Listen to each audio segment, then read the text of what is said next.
Hello, girls and boys from the future. Eu realmente espero que in the future they listen to me, cause nowadays no one hear me God, assim como disse George Harrison. I'm a Beatles fan, you know. Então, girls and boys from the future, boa tarde, Shavuotov. Hoje é 25 do 5, 24 de 5, 2025. Nossa, eu tava achando que dia 25 de 5 de 2025 já tinha ido. Bom, a minha voz é muito mais bonita que essas vozes que estão aparecendo aí. Que voz de qualquer coisa que eu possa colocar. Então, vamos ler um trabalho que eu fiz. Uma pesquisa, tá? Deixa eu me apresentar. Até agora ficou um pouco estranho ela falando San. Hoje no primeiro vídeo ela falou San, mas é Sir, tá? É um noblesse oblique. Sou professor de língua portuguesa e inglesa, formado pela UCA, Universidade Católica Internacional. Eu sou cavaleiro do NRC e estou fazendo esse canal para entretenimento, tecnologia, teologia, falar sobre coisas de geopolítica. Agora os vizinhos deram para começar a gritar. Não vai ter Take 2, que não é gravação dos Beatles. Let's do it again. Maxwell Silverhammer, a minha versão favorita é a 12, para você ver quantas são. Então, iremos começar com esse assunto. Mais um assunto que parece completamente descabido,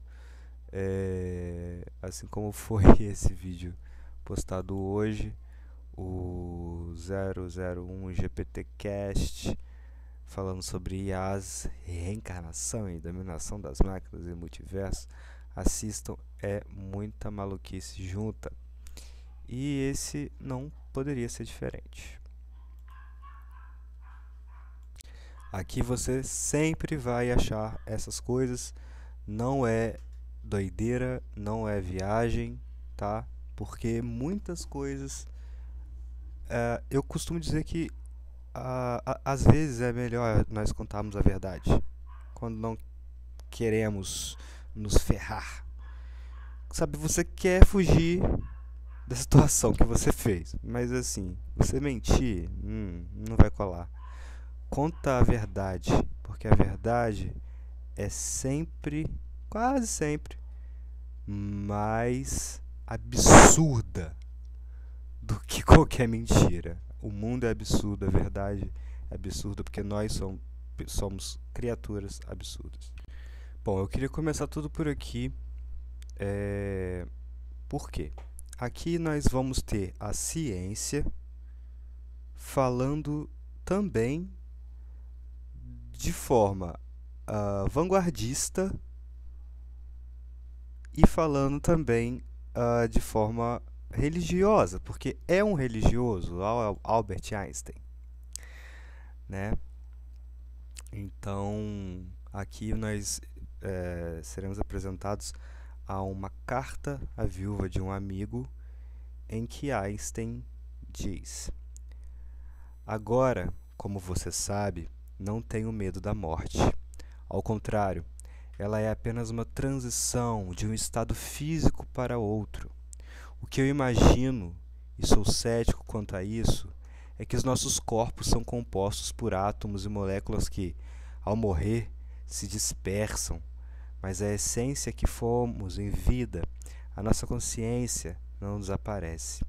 E não se trata apenas de uma ideia religiosa ou filosófica, mas de algo que os próprios físicos vêm especulando, pois a energia que comanda o nosso corpo, que guia a nossa mente, nos permite, por exemplo, perceber o universo não se perde.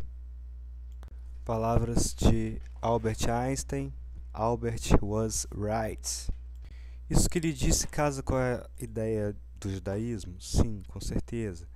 Mas eu já li um outro texto desse maior, mais completo, e ele fala: nós, enquanto físicos, não acreditamos na morte.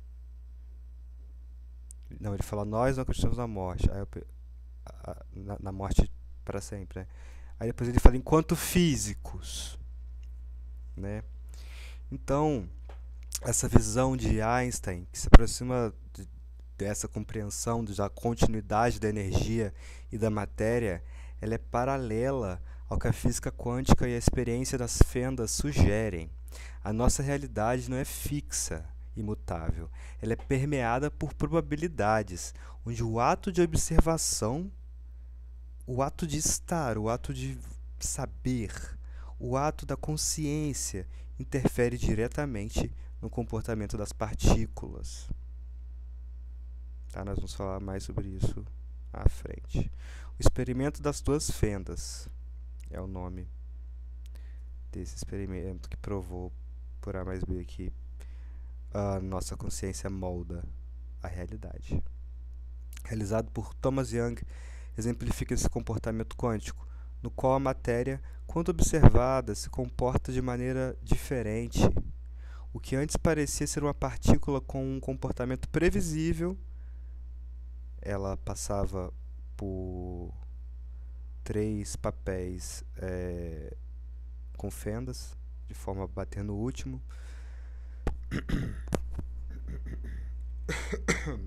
E sem ninguém observando, sem nenhuma máquina medindo, passou como ondas. Passaram-se como ondas. Quando colocaram a máquina para medição, o átomo estava sólido.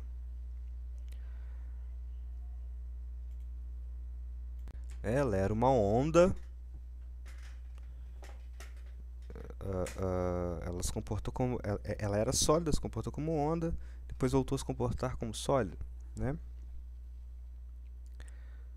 Que antes parecia ser uma partícula com um comportamento previsível, ao ser observada, se comporta como uma onda, né? A não ser observada, espalhando-se por múltiplas possibilidades. Essa ideia de que a simples observação ou consciência de algo pode alterar sua forma e o seu destino sugere uma relação intrínseca entre o observador e a realidade, um conceito que poderia ser trazido metaforicamente como uma migração da nossa consciência, que, como uma onda, transita entre diferentes estados, dimensões ou até mesmo universos paralelos. Isso aqui é só uma introdução, tá, gente? Uma introdução grande dessa, se prepare. A teoria do multiverso propõe que, em algum nível, a nossa consciência poderia se mover entre diferentes versões de nós mesmos.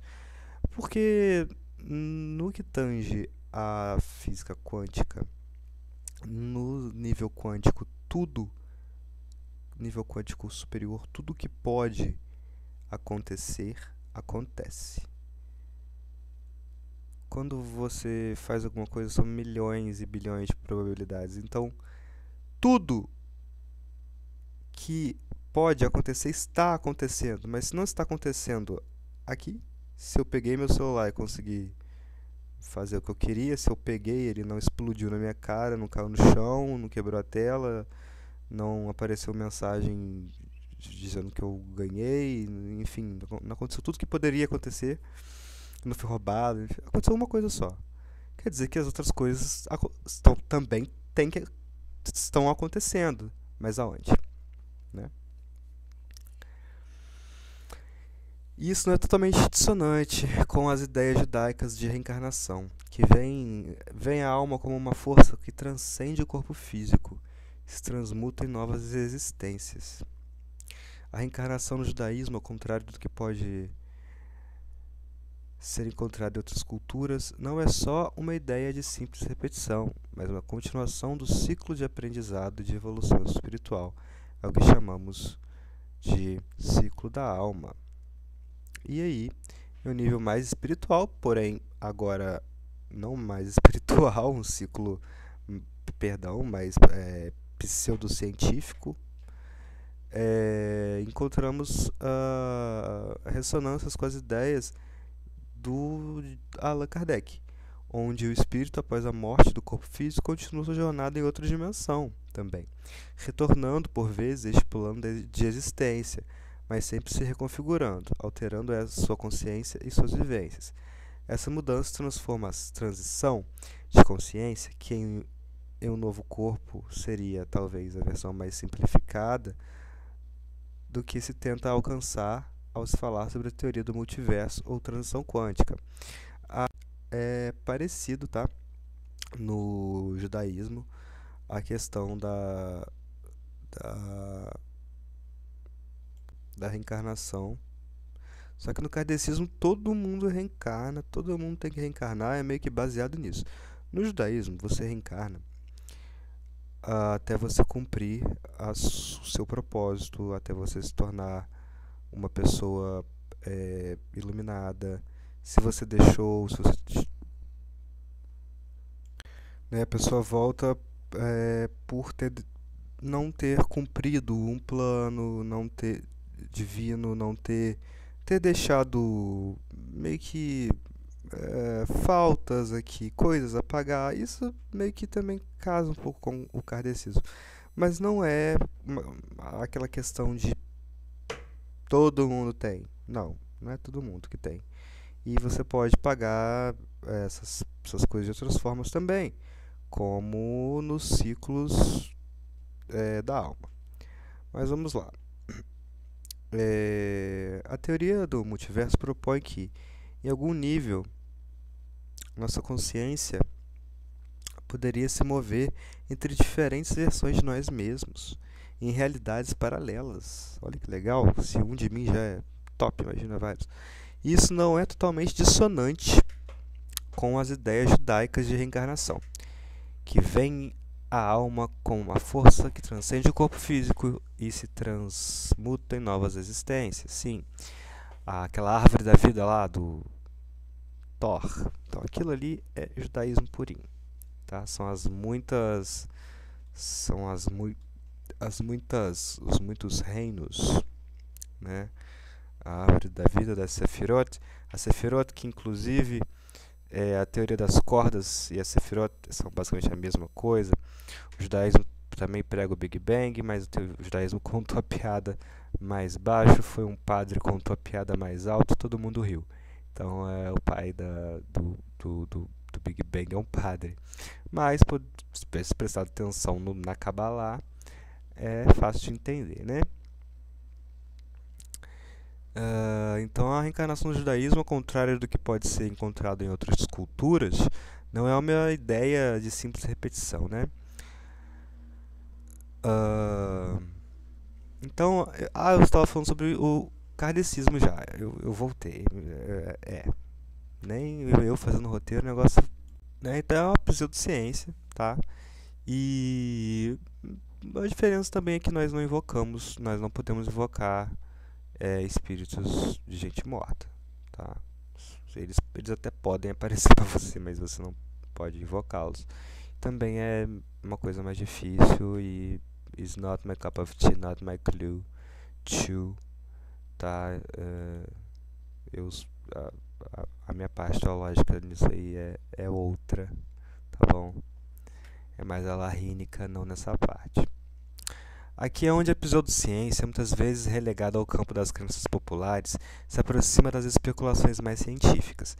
Embora o espiritismo e o kardecismo falem de uma alma que se transcende, se reencarna e retorna, a física quântica, de sua própria maneira, oferece uma analogia a essa jornada. A consciência, ao ser perturbada, modifica ou alterada por fatores externos, como no experimento das duas fendas, pode se mover para uma outra realidade. E a reencarnação nesse sentido, poderia ser entendida como uma transição quântica, onde a consciência de um indivíduo se reinicia em um novo corpo, em uma nova realidade, mas com vestígios de sua origem anterior. É tipo quando demolem um prédio, você sabe que estava ali, você passa e fala assim: nossa, tinha um prédio aqui, mas eu não consigo lembrar. Sabe? Nossa, eu quase morri ontem, meu Deus, o carro quase capotou. Não, talvez o carro tenha capotado e você tenha morrido e veio pra cá. É, legal, né? A relação entre essas teorias físicas e as crenças religiosas ou espirituais, por mais que não se cruzem diretamente, compartilham uma característica comum: a ideia de continuidade, de que a morte e a mudança não são fins definitivos, mas apenas uma transformação. O que isso implica em termos de existência humana e o que isso nos diz sobre a natureza da consciência humana é ainda uma questão sem resposta clara. No entanto, os paralelismos entre as ideias de Einstein sobre a energia que transcende a morte e as concepções espirituais de reencarnação sugerem que, de alguma forma, as explicações científicas e as espirituais podem, de maneiras surpreendentes, conversarem entre si. Einstein, judeu por nascimento e por, como dizemos, judaísmo é atitude, por muita avodat, muito serviço religioso, sim, um homem que fazia apologética de sua religião desde criança, enfim, que tem fotos dele já com aquela cara que todos conhecemos tocando violino na sinagoga. Então não acreditem quando dizem que ele tinha uma fé diferente. Ele que foi a pessoa que foi indicada para ser o primeiro presidente de Israel, mas ele já era bem idoso, ele não aceitou. Então, o presidente de Israel não é só um título. Mas é isso. Então Einstein, juntando suas visões pragmáticas sobre a ciência e também profundamente imerso nas questões espirituais e metafísicas que permeiam o pensamento judaico, permeiam todo o Tanar, a Bíblia hebraica, tá? Parece que não, mas é porque a maior parte das pessoas usam a tradução da tradução da tradução. Por exemplo, geralmente traduzido do aramaico para o grego, do grego para o latim e do latim para as outras línguas. João Ferreira de Almeida para o português é terrível. E o resto? O segredo está no hebraico. Ou uma ótima tradução do hebraico, ou direto do hebraico, ou no hebraico. Porque o hebraico são 22 consoantes, tá? Chama gematria. Cada letra significa um número, tá?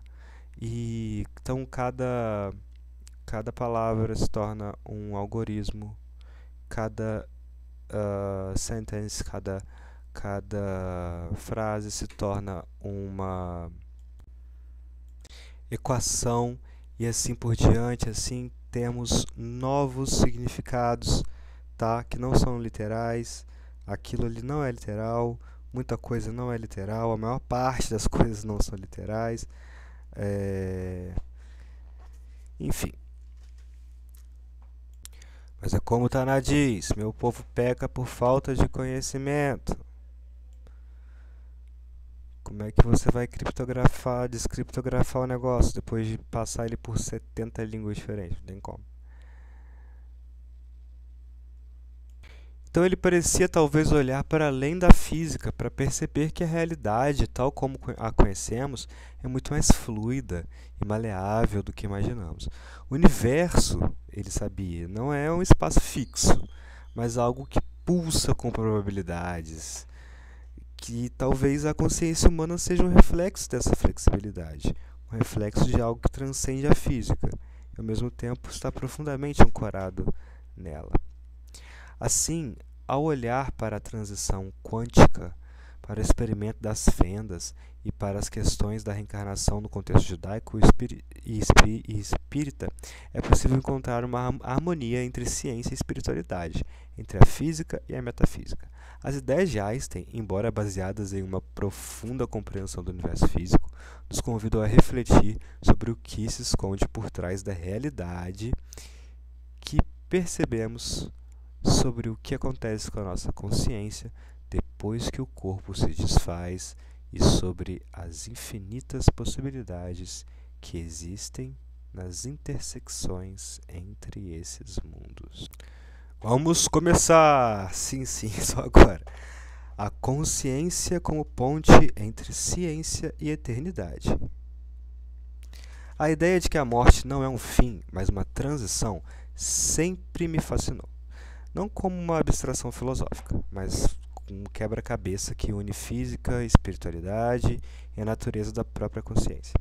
Quando Einstein escreveu A Viúva de Michel Besso, afirmando que a morte é apenas uma transição de um estado físico para o outro, ele não usou termos como multiverso ou consciência quântica, mas sua visão ecoa profundamente nessas especulações modernas. Para mim, essa conexão não é mera coincidência. É um convite a explorar como a ciência e a espiritualidade podem se entrelaçar na compreensão do que somos. Einstein, o multiverso e a consciência como energia. Einstein via o cosmos como um tecido de espaço-tempo maleável, e sua afirmação, para os físicos, não há tal coisa, para nós físicos, não há tal coisa como a morte, me faz pensar na consciência como uma forma de energia que transcende o corpo. Se a matéria se dispersa, como ele diz, mas a essência permanece, essa essência poderia ser a própria consciência, uma entidade quântica capaz de migrar entre universos paralelos.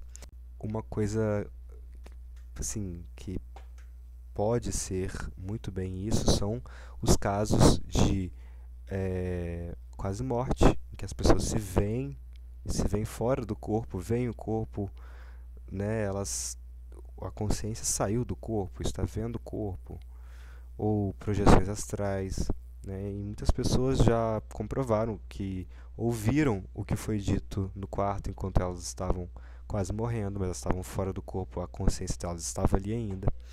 Então, é sobre isso e não está nada bem não, gente, enfim, está melhor do que morrer.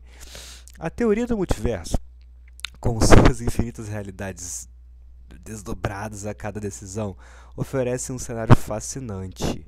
Ao morrer em um universo, minha consciência poderia simplesmente continuar em outro, onde outra versão de mim ainda existe. Isso não é ficção, mas uma extrapolação de ideias, como o campo de ondas quânticas, onde todas as possibilidades coexistem até serem observadas. Então, nós estamos observando isso aqui, é o que pode acontecer. Aonde estamos observando as outras coisas, elas estão acontecendo também.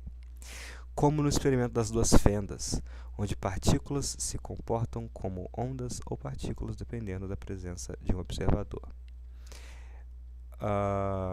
Ou seja, também, sairmos daqui para o outro universo pode criar impactou profundamente. É sério. Vi isso de madrugada antes de dormir. Assistindo o experimento Scully ainda. Muito interessante. Quando partículas não observadas criam padrões de inferência, mas se tornam definidas ao serem medidas, vejo nisso uma metáfora poderosa. A consciência não apenas percebe a realidade, mas a molda. Se meu cérebro gera energia elétrica mensurável, como mostra um EEG, eletroencefalograma, e se uma convulsão é uma falha nesse sistema, uma falha de conexão entre os neurônios, né, eles estão levando elétrons ali, há uma falha, enfim. Então, minha mente é literalmente uma força física, certo? Você mede a mente como? Eletroencefalograma. A eletricidade. Isso me retorna às egrégoras. As egrégoras. Isso aí é outros. Another 1500 for you all, my girls and boys from the future. Entidades coletivas formadas pela energia mental de grupos. Em rituais ou movimentos sociais, quando mentes se alinham, criam uma corrente que influencia a realidade. É como se o experimento das ondas ganhasse escala humana. Se uma consciência individual altera partículas, milhões poderiam alterar eventos, culturas ou até o curso da história. E é aqui que eu quero. Isso me faz abrir um outro adendo muito importante aqui, tá?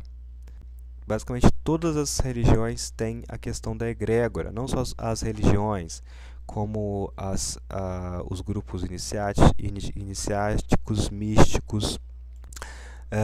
Por exemplo, no judaísmo, a egrégora é conhecida como minyan. É o mínimo de 10 pessoas com mais de 13 anos, homens, né, acima da idade de Bar Mitzvah, que, enfim, o rito sinagogal, como o judaísmo é eu acho que é a única religião que não tem sacerdote, não tem templo, né, estamos invadidos, podemos subir lá uma vez por ano, e sendo que falaram que 2023, o único dia que pudemos subir no nosso próprio país, falaram que não pôde, e quase 2.000 pessoas, mais de 2.000 pessoas foram assassinadas, queimadas vivas, estupradas e sequestradas por causa dessa desculpa. Mas não só o judaísmo pede egrégora, mas como a Rosa Cruz, a Morque tem egrégoras, enfim, o Novo Testamento, o Testamento cristão diz que onde houver 2 ou 3 reunidos em meu nome, ou seja, tem sempre uma questão de egrégora. É por isso que existem muitos lugares, muitas religiões, muitas coisas que nós, pessoas religiosas, não conseguimos explicar, mas se você for parar para pensar, em quase todas as religiões existem milagres, existem coisas que não dá para explicar, embora eu creia que a única força existente no universo seja a de Adonai de Savaot, bendito seja o seu nome, o seu altíssimo trono. Mas as coisas acontecem porque as pessoas se unem nas egrégoras, sabe? Não tem aquele negócio do efeito placebo. Então, o efeito placebo, você é curado pela sua própria mente. Não existe também a doença psicossomática? Pelo poder da sua mente você fica doente, pelo poder da sua mente você se cura. Imagina várias mentes em transe, tá? Eu tenho um livro sobre isso, vou deixar escrito, um livro que eu organizei, tá? Eu vou deixar para vocês aí, fala sobre, pesquisa sobre comportamentos ritualísticos de grupo. Então as pessoas estão hipnotizadas, então elas estão mais ainda focadas naquela coisa única, e com a emoção lá em cima, e tudo para forçar uma coisa espiritual forçada mesmo. Só que acaba que a egrégora funciona, a energia, né? Que todas essas cabeças pensantes, ou nem tanto, fabricam. Espiritualidade física. Reencarnação como transição quântica. Essa noção de continuidade energética ressoa em tradições espirituais. No judaísmo, a reencarnação, Gilgul, não é repetição, mas é a evolução da alma através de ciclos. Uma ideia que me lembra o multiverso, onde cada vida seria uma versão, em um universo paralelo. No kardecismo, o espírito migra entre dimensões, aprendendo e se transformando. Para mim, isso não conflita com a física quântica. Pelo contrário, sugere que a transição após a morte, como Einstein disse, poderia ser um salto entre realidades, como um elétron que muda de órbita. Einstein, com suas raízes judaicas e visão cósmica, talvez intuísse isso ao descrever a morte como parte de um ciclo maior.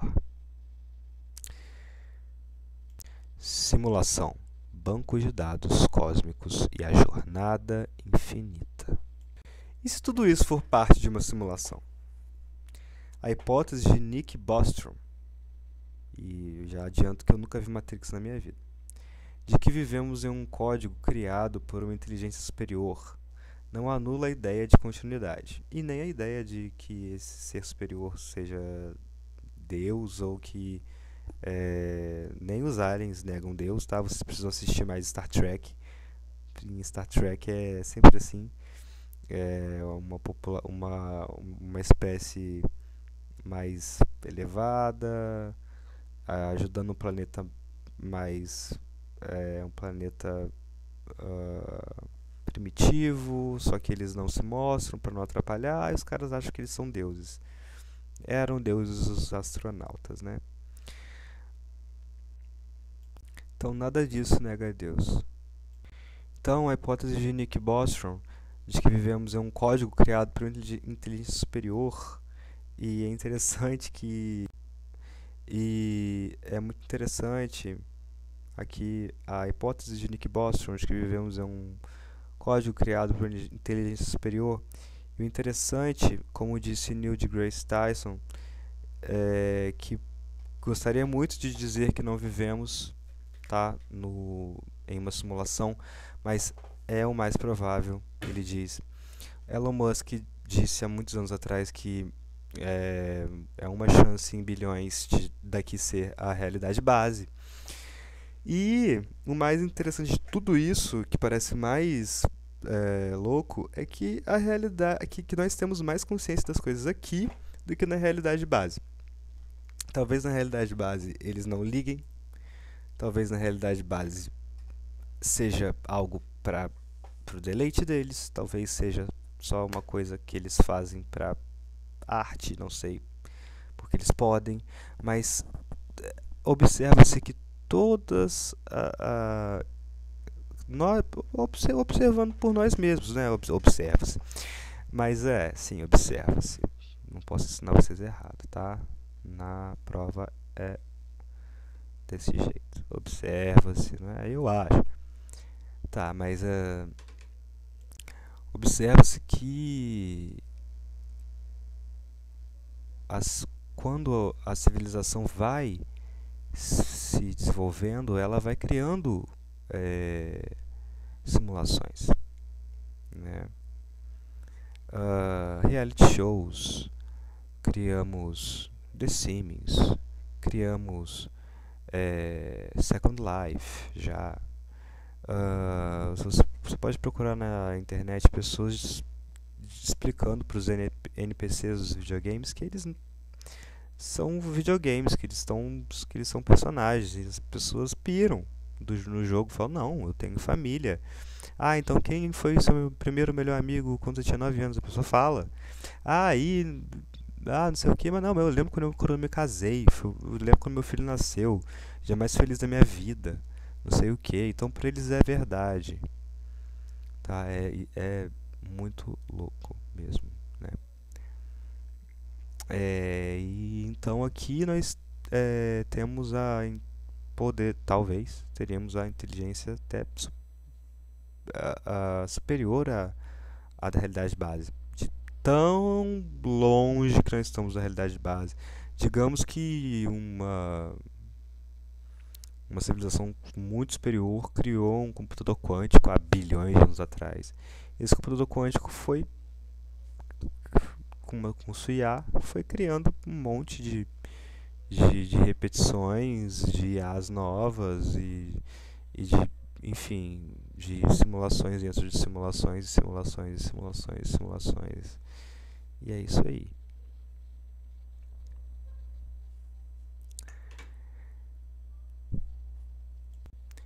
tipo a bateria do Rick, né? A bateria microversa, é onde a gente vive. Então, tudo isso que o Nick Bostrom diz não anula a ideia de continuidade. Pelo contrário, em uma simulação, a morte poderia ser uma reinicialização, com minha consciência migrando para outra instância, preservada por um banco de dados cósmico. Essa visão me lembra a frase de Einstein sobre a morte ser uma mudança de nível. Como se a existência fosse um jogo cósmico com múltiplas faces, e eu, um participante que nunca realmente deixa o tabuleiro. Então, muitas pessoas dizem que são provas da teoria da simulação o fato de que nós dormimos, aí, isso daí é quando desliga. Tem uma hora que a gente tem que dormir. Se a gente parar para pensar, nós vivemos simulações. Uma simulação que é inevitável. A simulação que vivemos presos dentro do nosso corpo. Tá? Mais ou menos quase 90% do que sentimos, das nossas. Enfim, vem da visão. Uns 20 e poucos por cento da pele e 5% mais ou menos, professora da autoescola, Meire, perdoe-me, mas eu estava prestando atenção, na pele. Então, na pele é quase nada. Por isso que as montanhas russas, elas tampam você cai no escuro, então, e aquele negócio rápido, o seu ouvido não tá pegando bem. Então aquele 5% ali, esquece. Você não está enxergando nada, você está sentindo só na pele. Que são só 20 e poucos por cento, até menos, de tudo.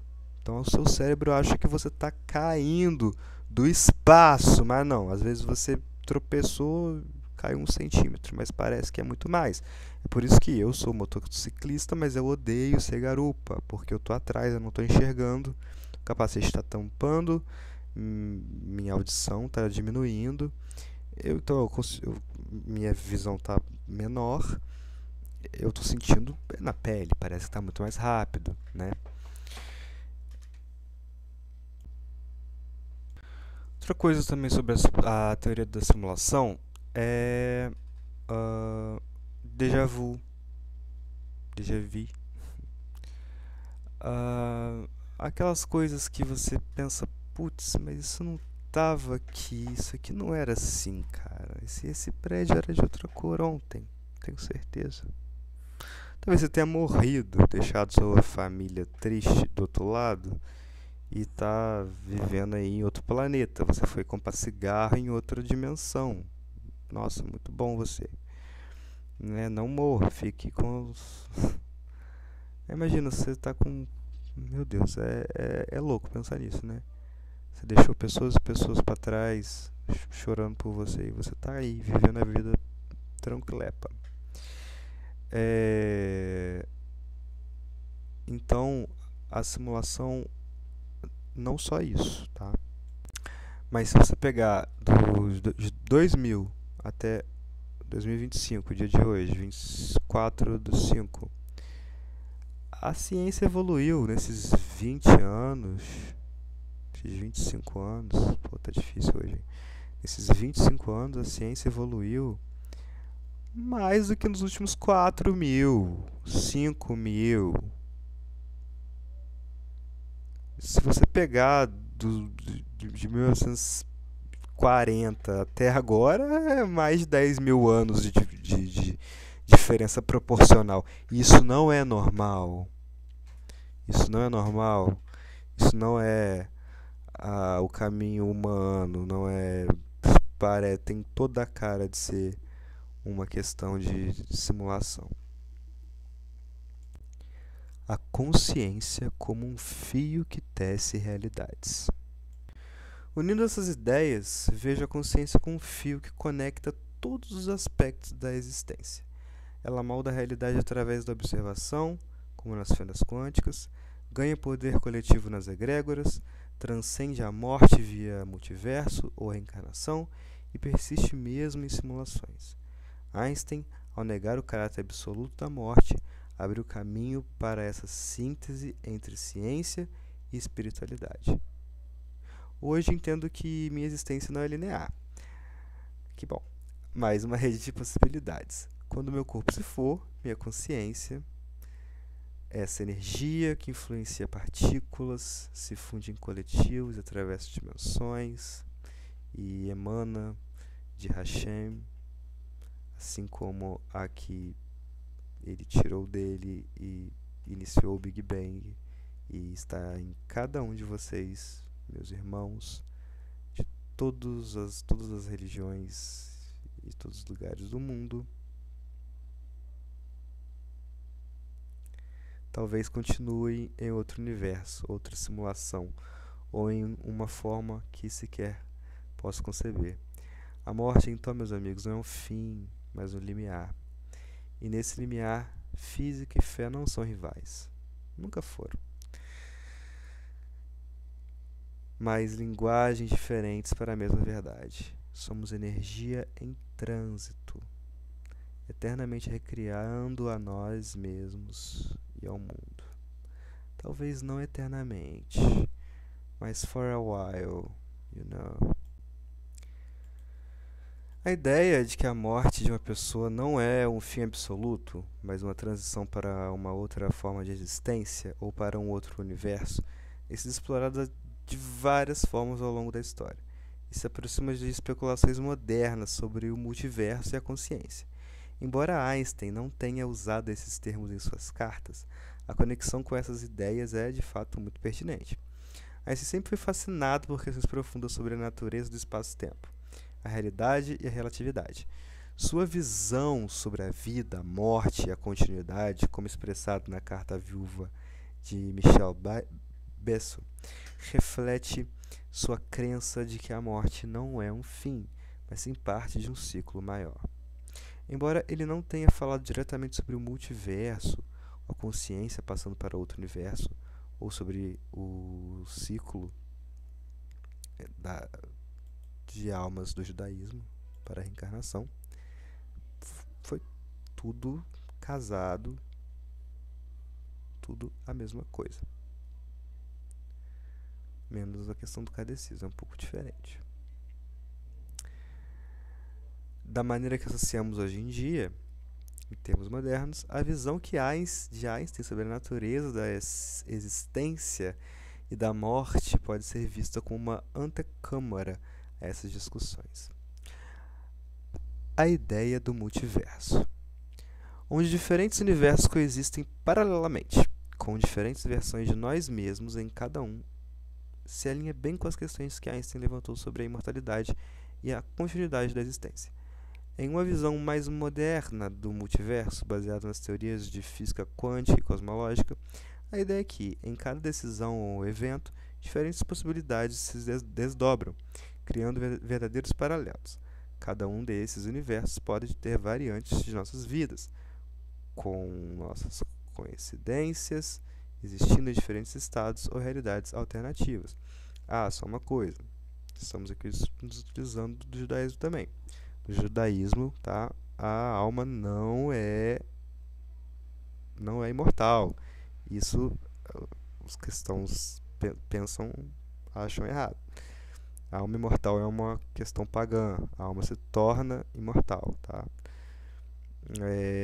O judaísmo fala só em quem não for salvo, e não precisa ser judeu para ser salvo, nem seguir 613 mitzvot, só não matar, não roubar e tal, né? Não é muito difícil.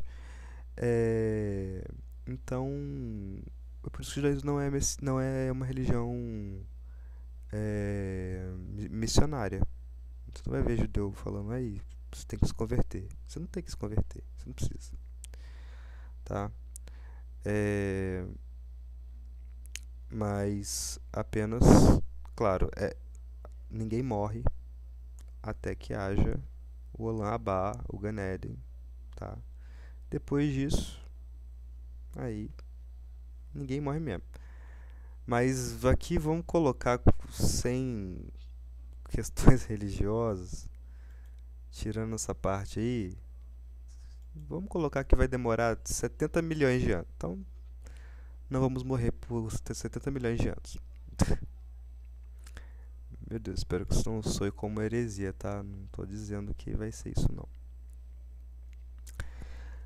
A transição da consciência no multiverso. Com as questões que Einstein levantou sobre a imortalidade e a continuidade da existência, até, né, o juízo. Em uma visão mais moderna do multiverso, baseada nas teorias de física quântica e cosmológica, a ideia é que, em cada decisão ou evento, diferentes possibilidades se desdobram, criando universos paralelos. Como eu disse, criamos universos paralelos. É o famoso abracadabra judaico. Com a minha palavra, eu crio. Cada um desses universos podem ter variantes de nossas vidas, com nossas consciências existindo em diferentes estados ou realidades alternativas. A transição da consciência no multiverso. Nesse contexto, a teoria de que quando você morre em um universo, a consciência pode passar para outro, é uma especulação interessante. Se a consciência ou a alma, como se costumava dizer de maneira metafísica, for uma forma de energia ou informação que pode existir independentemente do corpo, então, teoricamente, ela poderia ser transferida para um outro universo onde a versão de você não tenha morrido. Essa ideia remete à consciência quântica, que propõe que a consciência é um fenômeno fundamental da realidade, possivelmente ligada à mecânica quântica.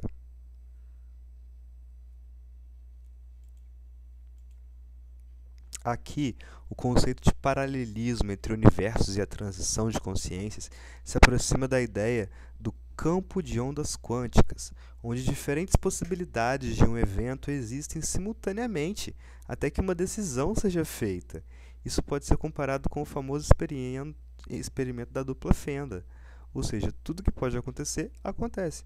Nessa interpretação, ao morrer, sua consciência poderia saltar de uma realidade para outra, porque você poderia ter morrido ou não, sem interrupção, mas apenas uma mudança na realidade que você percebe na sua própria existência. Ou seja, você só não bateu o carro, você só não caiu naquele buraco, o resto continua igual.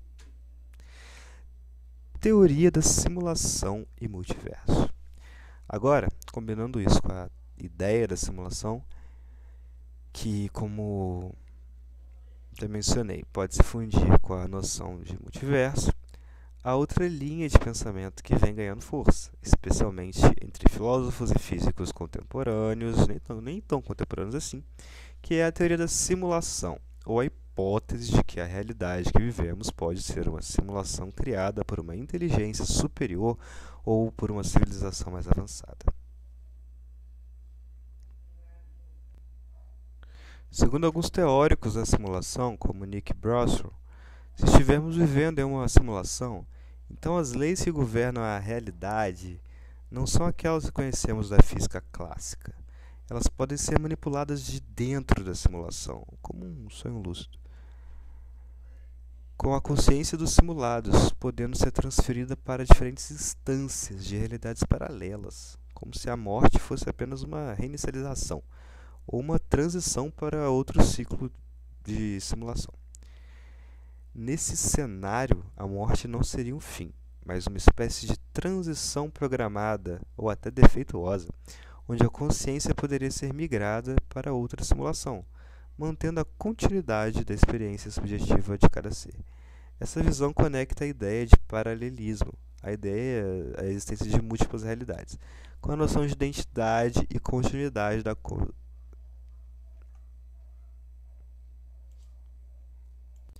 Nesse cenário, a morte não seria um fim, mas uma espécie de transição programada ou até defeituosa, onde a consciência poderia ser migrada para outra simulação, mantendo a continuidade da experiência subjetiva de cada ser. Essa visão conecta a ideia de paralelismo, a existência de múltiplas realidades, com a noção de identidade e continuidade da consciência, com um fluxo ininterrupto entre diferentes versões de si mesmo. Para quem nunca percebeu, o Rick and Morty, ele é cheio de coisas que, assim, muita coisa de sci-fi é invenção, eles tiram debaixo do sovaco. Mas no Rick and Morty não, eles trazem muita coisa, teoria de verdade. No Star Trek, muita teoria de verdade. O Star Trek previu o tablet nos anos 80. O Star Trek previu o alumínio transparente nos anos 60, 80, se eu não me engano. Entre a videoconferência, e a impressora 3D, enfim. Então, o Rick and Morty também é assim, tá? Ele explica muitas coisas. E vocês já repararam que quando o Rick morre, ele aparece em outro lugar? E que também é explicado, o nome que dá é Projeto Gênesis, né? E o Evil Mori explica que aquilo ali, a curva finita central, é um universo que ele criou para ele. Sim, porque com a arma de portais eles quer a mulher dele, então ele vai criando universos. Como ele tem o conhecimento daquilo,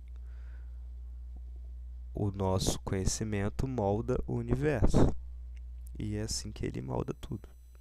Que ele cria os mundos que ele conhece. E também ele morre e vai para outra simulação, né?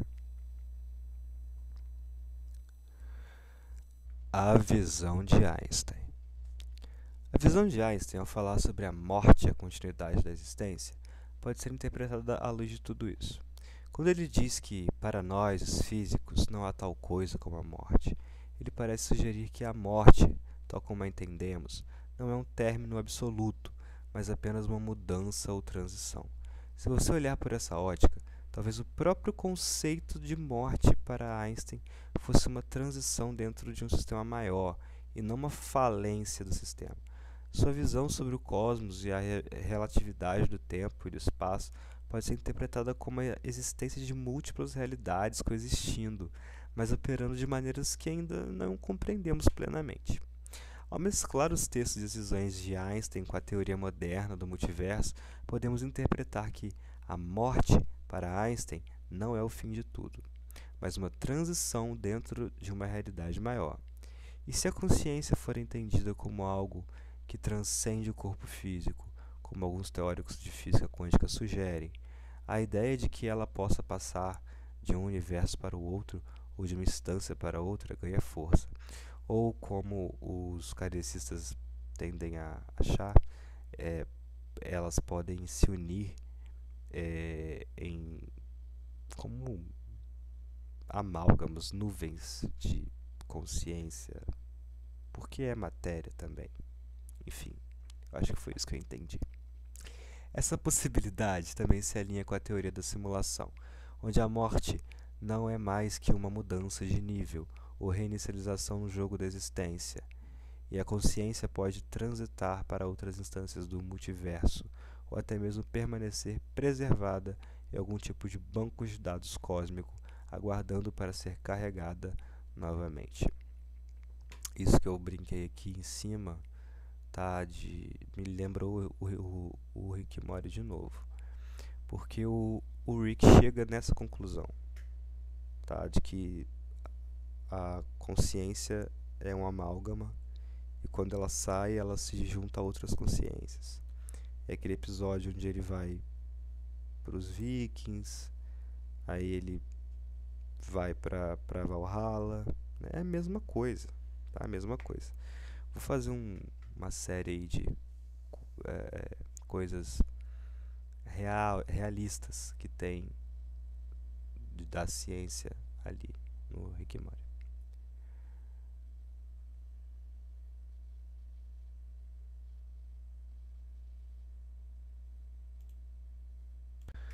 Então, Einstein, ao sugerir que a morte não é o fim, talvez tenha tocado um ponto muito próximo das especulações atuais sobre consciência e multiverso.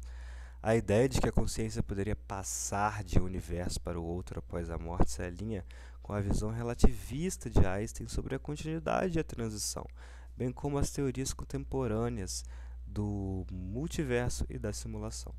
Se a consciência é uma forma de energia ou informação que transcende o corpo físico, podemos pensar nela como algo que pode continuar a existir de maneiras que ainda não compreendemos completamente, se não em um universo, em um outro, ou até em uma simulação, continuando sua jornada sem interrupção, assim como Einstein sugeriu metaforicamente em sua carta. Ou então como uma nuvem ciente por aí.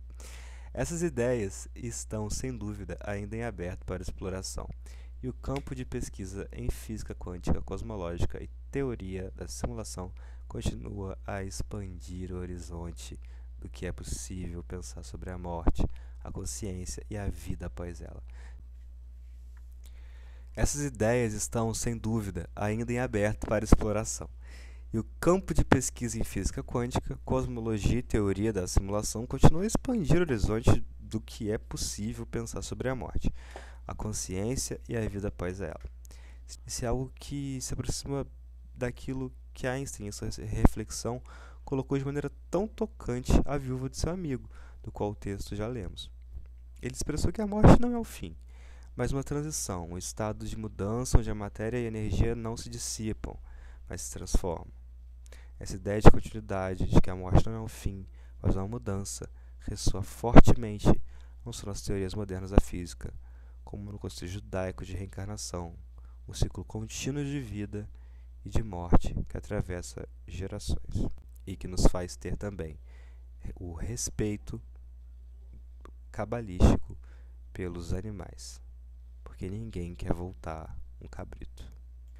O pensamento, a consciência, a energia, tudo se conecta de uma maneira que talvez nunca todos compreendam totalmente, mas que certamente nos leva a muitos a repensarmos as possibilidades infinitas que a realidade, que a vida nos oferece. Lembra das egrégoras? Então, elas são energias coletivas, mentais, consciências.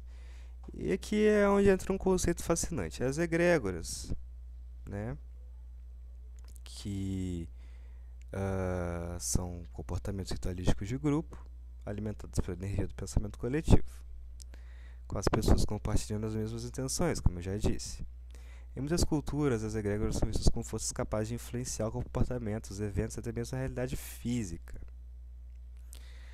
Embora o fenômeno das egrégoras não seja completamente inexplicável pelas ciências tradicionais, ele ilustra um ponto crucial. Quando as energias de um grupo de mentes se alinham, elas têm o poder de alternar a realidade, de criar uma nova vibração que de alguma forma se manifesta no mundo físico. Esse conceito de energia mental coletiva se conecta com o entendimento de que a consciência é, de fato, uma força energética. Quando um número significativo de mentes entra em ressonância com uma ideia ou intenção, como acontece em certos rituais, há uma transmutação dessa energia que pode resultar em eventos ou fenômenos que desafiam a explicação científica convencional. Em uma dimensão mais prática, isso nos faz pensar sobre como os pensamentos e crenças coletivas de uma sociedade podem criar realidades comuns, influenciar políticas, comportamentos e até mesmo evoluções tecnológicas. Tudo isso devido à capacidade da mente humana de gerar e direcionar energia. Ou seja, cuidado com a sua mente. Tudo é vibração, música principalmente. Isso muda completamente a nossa consciência. O que vemos também, limpem o imaginário de vocês. A relação entre física quântica e as egrégoras é algo que muitos cientistas ainda buscam explorar, mas eu consigo traçar um paralelo interessante. A consciência humana, seja individual ou coletiva, pode ser entendida como uma forma de energia que interage com o mundo de maneiras não completamente visíveis. O experimento das duas fendas mostrou que, ao observarmos o mundo, nossa própria presença pode alterar os resultados de um experimento. Esse fenômeno é quase uma metáfora para o poder do pensamento humano, nossa capacidade de moldar o que nos cerca. O ato de observação de pensamento pode sim ser considerado como um veículo para a transição de um estado de potencialidade para um estado de realidade. Além disso, a ideia de que a energia do pensamento pode transformar a realidade está longe de ser uma novidade filosófica ou científica.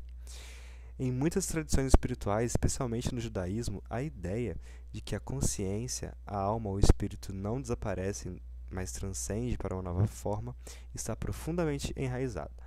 O conceito de reencarnação judaica, por exemplo, sugere que a alma é uma força energética que não se extingue, mas se adapta, se reconfigura, atravessando diferentes ciclos de vida. Isso está, de alguma forma, alinhado com o que a física quântica nos sugere sobre a interconexão entre a consciência e a matéria. Se a consciência é energia, e como o experimento das fendas e as egrégoras sugerem, ela pode moldar e modificar a realidade ao seu redor. Podemos pensar que a transição da consciência após a morte, ou mesmo a mudança de estados de existência, seja uma manifestação dessa energia em um novo plano ou dimensão da realidade. No fundo, estamos falando sobre a capacidade da mente humana de afetar o que está ao seu redor, de interagir com o universo de uma forma que vai além do físico, do tangível. Se, como as fendas quânticas demonstram, a simples presença da consciência altera o comportamento das partículas, podemos expandir esse conceito para a ideia de que a consciência humana, enquanto energia, pode, de fato, se mover para outros estados de ser, ou até mesmo transitar por diferentes dimensões de realidade. E talvez, quando falamos sobre as egrégoras, sobre a reencarnação, ou até mesmo sobre a transcendência da alma, o que estamos tentando descrever é o modo como nossa energia mental, nossa consciência, se adapta, se transforma e se manifesta em novas formas, através de uma união de intenções, crenças e práticas.